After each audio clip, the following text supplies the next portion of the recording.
박사님, 오늘 강의의 주제는 대뇌피질의 4분류이거든요. 근데 지난 시간에 간단하게 언급을 하셔서 이 대뇌피질의 별칭이 신피질, 동물 뇌에는 없고 인간의 뇌에만 있다라고 말씀을 하셔서 인간 뇌라고도 불리는 조직이라고 제가 기억을 하고 있는데 맞습니까? 네, 아주 정확히 잘 기억하고 계시네요.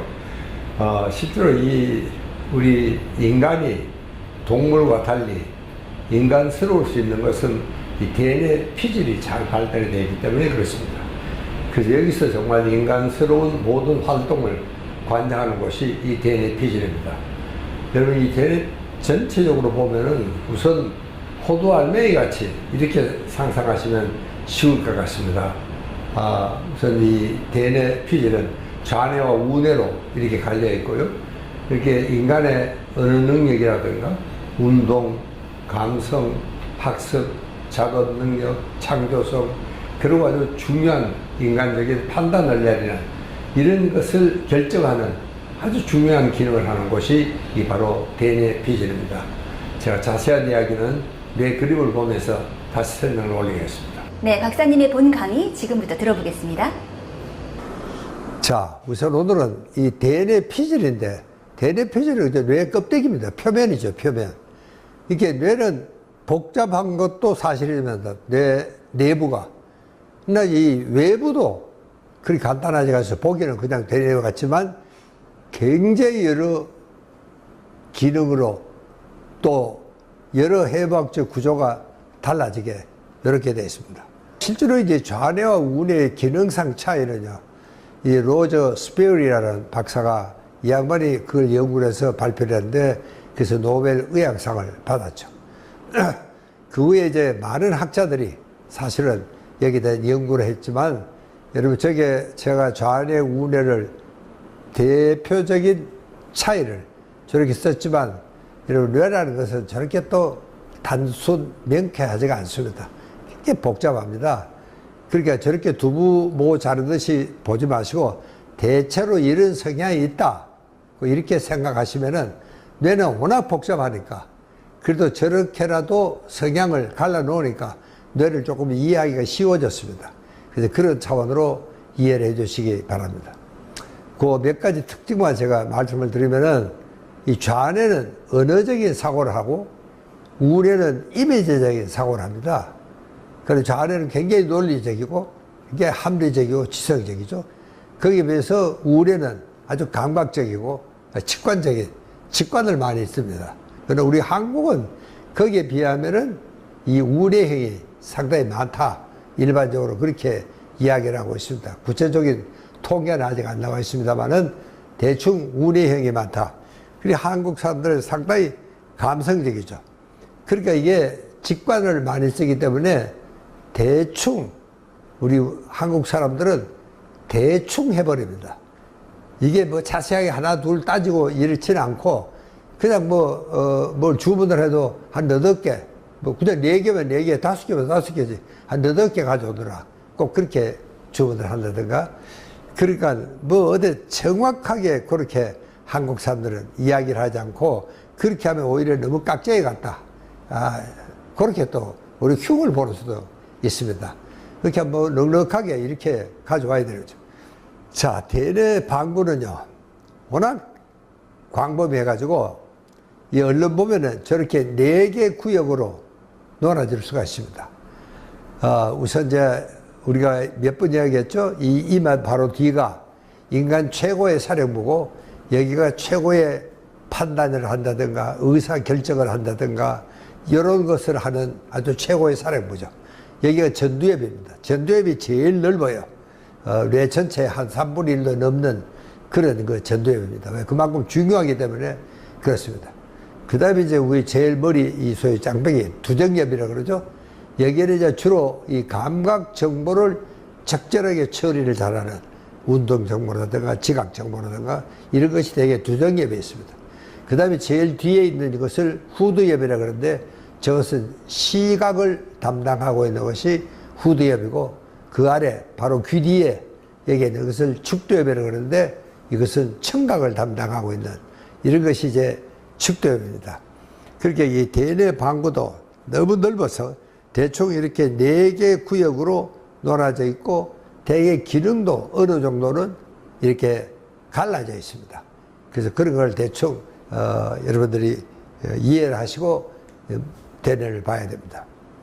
그래서 워낙 이 대뇌가 복잡해서 이 브로드만이라는 박사가 이 대뇌를 번호를 붙였습니다.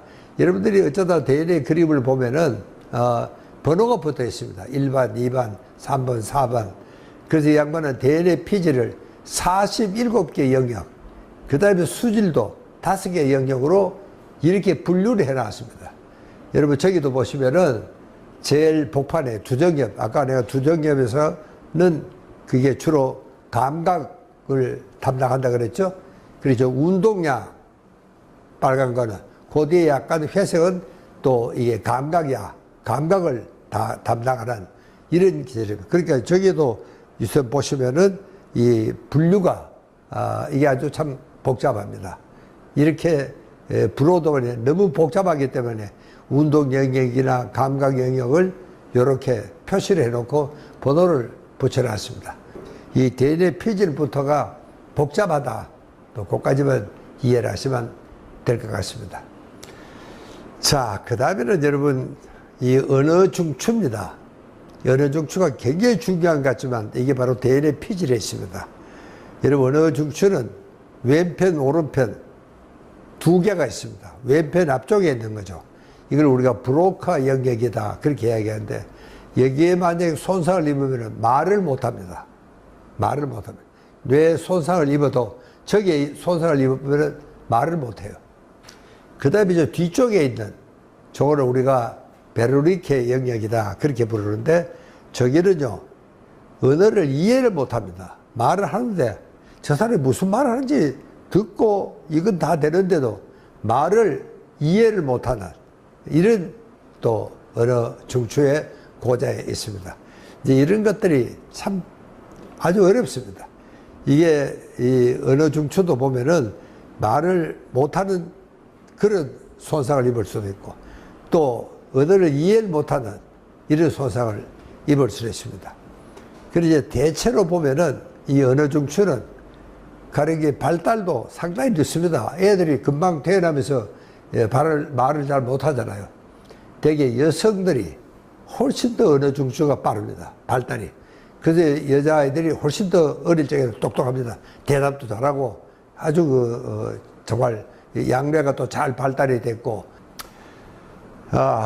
여러분 내가 좀 복잡한 테이블을 하나 보여드려야 되겠는데 여러분 내가 몇 번 이야기했지만 이 대뇌 피질 중에서는 전두엽이 이마 바로 뒤에 있는 이 전두엽이 제일 중요합니다. 왜냐하면 이 전두엽에서 인간 최고의 가장 어려운 인간적인 판단을 여기서 해야 되고 또 인간적인 감정을 여기서 수반을 시켜야 되고 또 제일 중요한 것은 창조성입니다. 여러분 우리는 이 대뇌가 특히 이제 이 전두전야가 발달이 되어 있기 때문에 다른 동물과 달리 인류는 발전을 한 겁니다. 이게 왜냐? 발전이 뭐냐? 바로 창조성입니다. 그렇게 어떻게 하면은 창조적인 이런 사람으로 우리가 잘 길러낼 수가 있을까? 이것은 정말 제일 중요한 것은 전두엽 관리를 어떻게 하느냐에 따라서 달라진다. 그런 이야기입니다. 여러분, 내가 여기서 흔히 창조성과 관계되는 이런 이야기들을 17가지나 길게 써놨습니다. 그러나 참 중요한 것은 이 전두엽 관리를 잘 해야지 특히 이제 창조적인 이런 머리를 많이 써야 됩니다. 여러분들 머리를 많이 쓰는 것이 바로 창조와 직결이 됩니다. 그렇다고 계속 그 문제에만 시달리고 있으면 안 되죠. 이렇게 어느 정도 일을 하다가 좀 쉬었다가 그 다음에 또 일을 하고 이러면은 어느 순간에 내가 어떤 문제를 예를 들면 수학 문제를 풀고 있습니다. 이 수학 문제를 풀고 있을 때는 거기만 이렇게 일을 하고 있지만 그러나 내가 쉴 때는 오히려 우리 머리에 전체적인 이런 머리가 돌아가게 되어 있습니다. 그러니까 이제 아주 옛날 정보나 뭐 우리가 그래서 그걸 용광로라고 부릅니다. 이 용광로에는 여러 가지 지식이나 정보, 그동안의 경험이나 실패 경험, 성공 경험 이런 것들이 다 녹아들어 있습니다. 그리고 여러분 기억은 있는 그대로 존재하지가 않습니다.